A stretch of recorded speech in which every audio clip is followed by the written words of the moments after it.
सुनो सुनाती हूँ मेरी जुबानी, सुनो सुनाती हूँ मेरी जुबानी, आओ तुम्हें बतलाती हूँ इंसानियत की कहानी, आओ तुम्हें बतलाती हूँ इंसानियत की कहानी।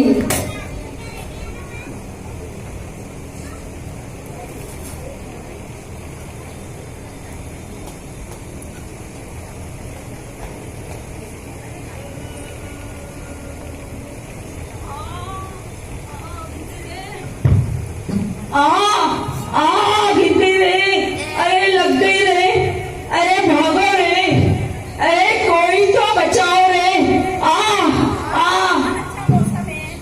अरे हाँ, अपन रोज इतने ही समय आया करेंगे।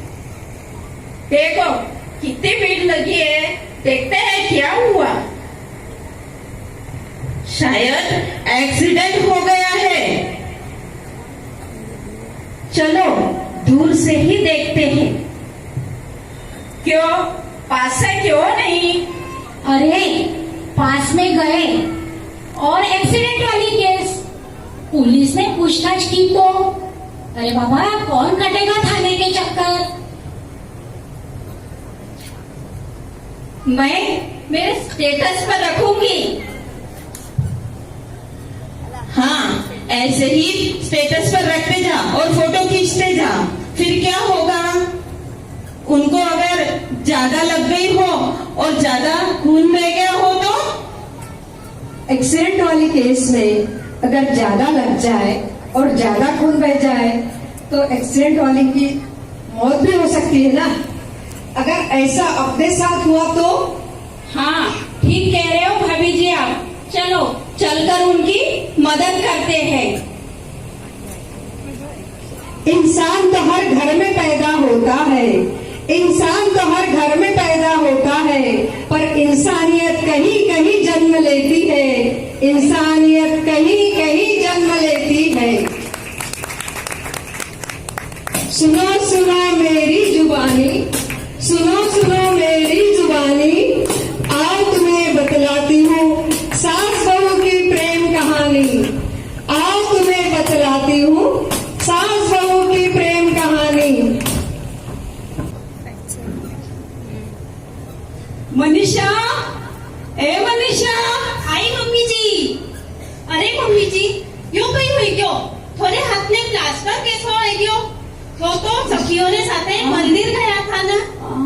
हाँ मैं गई तो थी, पर रास्ते में मैंने एक गाड़ी की ठोस लग गई, मैं गिर गई और मैंने लग गई। ये दोनों मैंने दवाखाना में लेके गई। वह तो ठाकुर जी की कृपा है, योरे में इंसानियत थी जी कैसे ढोले उठाए के दवाखाने में ले गया, नहीं तो कितनी मुश्किल होती। आपको बहुत बहुत धन्यवाद। अच्छा हम चलते हैं, सासू जी का ध्यान रखना। हाँ वो तो मैं रखूंगी। सुनो सुनाती हूँ मेरी जुबानी, सुनो सुनाती हूँ मेरी जुबानी, आओ तुम्हें बतलाती हूँ सेवा और त्याग की कहानी, आओ तुम्हें बतलाती हूँ सेवा और त्याग की कहानी। अरे मनीषा, हो गई क्या तुम्हारी सब तैयारी? तुम्हारे तरफ चूड़ा और बेसन चटनी थी ना, बना ली क्या तुमने? अरे नहीं चंचल, वही तो करने जा रही थी, पर देखो ना मम्मी जी का एक्सीडेंट हो गया है। अब उनको कितनी तकलीफ है। अगर वो तो अच्छा है कि थोड़े में बच गए, अगर ज्यादा लगती तो कितना मुश्किल होता ना। हाँ सो तो है, पर अब तुम कब बैग पैक करोगी और कब नाश्ता बनाओगी? अरे किरण, अब तो 4 धाम की यात्रा पे आना मेरा मुश्किल ही नहीं नामुमकिन है। क्यों? मैं मम्मी जी को इस हालत में छोड़ के कैसे आ सकती भला? भैया है, तुम्हारा बेटा है, बेटी है, ससुर जी भी है, फिर क्यों मना कर रही हो? बड़ी मुश्किल से तो यहाँ सहयोग बना है। मैं नहीं आ सकती, मेरे सासू माँ को इतनी तकलीफ है, उनको मैं अकेला नहीं छोड़ सकती। अरे किरण, मेरे चारों धाम मेरे घर में ही है। मनीषा, तुम चली जाओ ना, मैं देख लूंगी। अरे मम्मी जी, नहीं जाना है मुझे। अरे किरण, मैं नहीं आ सकती, मेरे सारे तीर्थ यहीं पे है। सॉरी। ठीक है, जैसी तुम्हारी मर्जी, ध्यान रखना। हाँ ठीक। अगर हर घर में बुजुर्गों की ऐसी ही सेवा होती रहे, अगर हर घर में बुजुर्गों की ऐसी ही सेवा होती रहे, तो वृद्धाश्रम की जरूरत ही नहीं पड़ेगी, वृद्धाश्रम की जरूरत ही नहीं पड़ेगी। सुनो सुनो मेरी जुबानी, सुनो सुनो मेरी जुबानी, आओ तुम्हें बतलाती हूँ खून के एक एक कतरे की कहानी। आओ तुम्हें बतलाती हूँ खून के एक एक कतरे की कहानी। अरे तुम्हें ये क्या हो गया? क्या ब्लड चेक किया क्या? नहीं नहीं, ब्लड चेक नहीं किया, ब्लड देकर आ रही हूँ। अरे क्यों? और किसे लेके आ रही हो? अरे हमारे पड़ोस की राधिका की डिलीवरी हुई, उसमें उसकी तबीयत बहुत सीरियस हो गई थी, उसको ब्लड की बहुत जरूरत थी, इसलिए मैंने मेरा एक बोतल ब्लड देकर आ रही हूँ। अरे जीजी, आपने आपका खून क्यों दिया? खून तो ब्लड बैंक में भी मिल जाता है ना। ब्लड बैंक में तो खून मिल जाता है, पर हमारे एक बोतल खून देने से हमारा कोई नुकसान नहीं होता, और हमारा सिर्फ एक बोतल ही ब्लड लिया जाता है। 4 महीने में ये पूरा खून फिर से हो जाता है, तैयार होता है, हम पूर्ववत हो जाते हैं। इसलिए हमें खून देने में बिल्कुल एतराज नहीं होना चाहिए। जहाँ भी जरूरत है वहाँ हमें रक्त देना ही चाहिए, हमें रक्तदान करने का संकल्प लेना ही चाहिए, लेना ही चाहिए। सुनो सुनाती हूँ मेरी जुबानी, सुनो सुनाती हूँ मेरी जुबानी, आओ तुम्हें बतलाती हूँ नेत्रदान की कहानी। आओ तुम्हें बतलाती हूँ नेत्रदान की कहानी। अरे अरे क्या हो गया? कैसे हो गया? अरे हम तो परसों ही गन्ने के जूस की गाड़ी पे मिले थे, दोनों ने साथ में बैठकर गन्ने का जूस भी पिया। अक्सर हम मॉर्निंग वॉक में जाते हैं ना, तब साथ में ही जाते हैं। एक दिन इन्होंने मुझे कहा था कि मुझे मेरे नेत्रदान करना है। अरे इसने घर वालों से बताया कि नहीं? क्या पता, देखते हैं मुझको घर वाले को। अरे क्या आप लोगों को? अरे देखो, उन्होंने अपनी वैद्यकीय वसीयत बनाकर रखी है, चलो देखें उसमें क्या लिखा है। अरे हाँ, इसमें तो इन्होंने लिखा है मेरे मरणोपरांत मुझे मेरी दोनों आंखें दान करनी है। सही में इनकी सोच कितनी अच्छी है ना। हाँ बराबर है।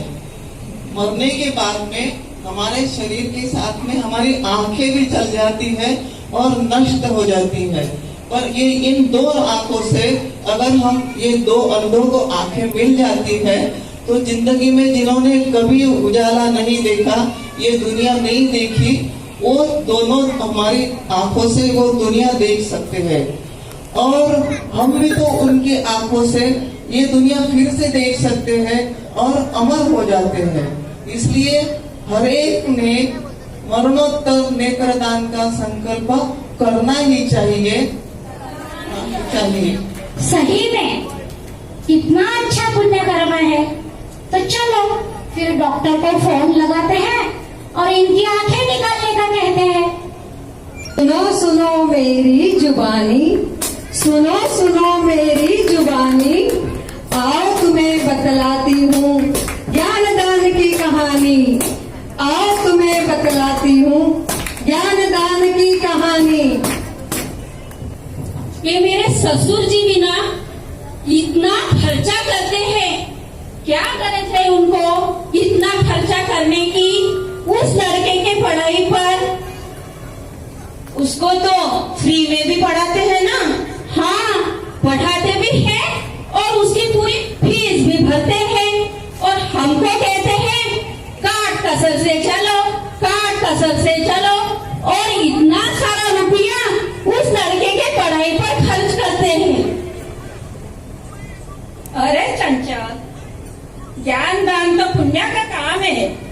मेरे ससुर जी ने जिस लड़के के पढ़ाई के लिए खर्चा किया थे, आज वो अपने जिले का कलेक्टर बनकर आज हमें दुआएं देता है।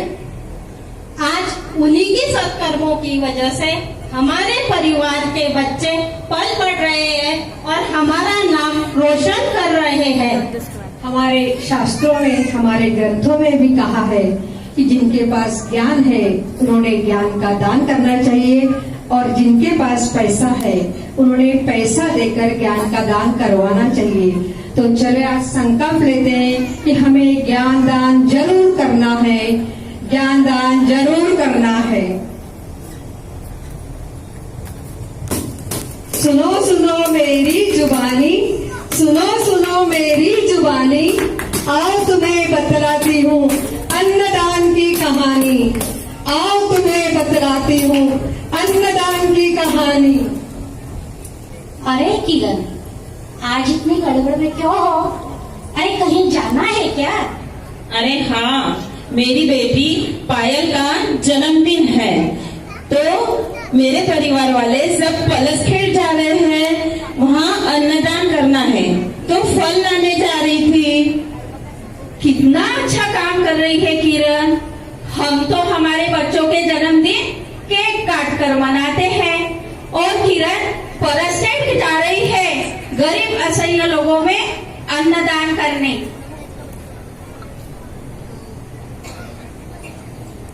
मैं भी मेरे लड़के का जन्मदिन ऐसे ही मनाऊंगी।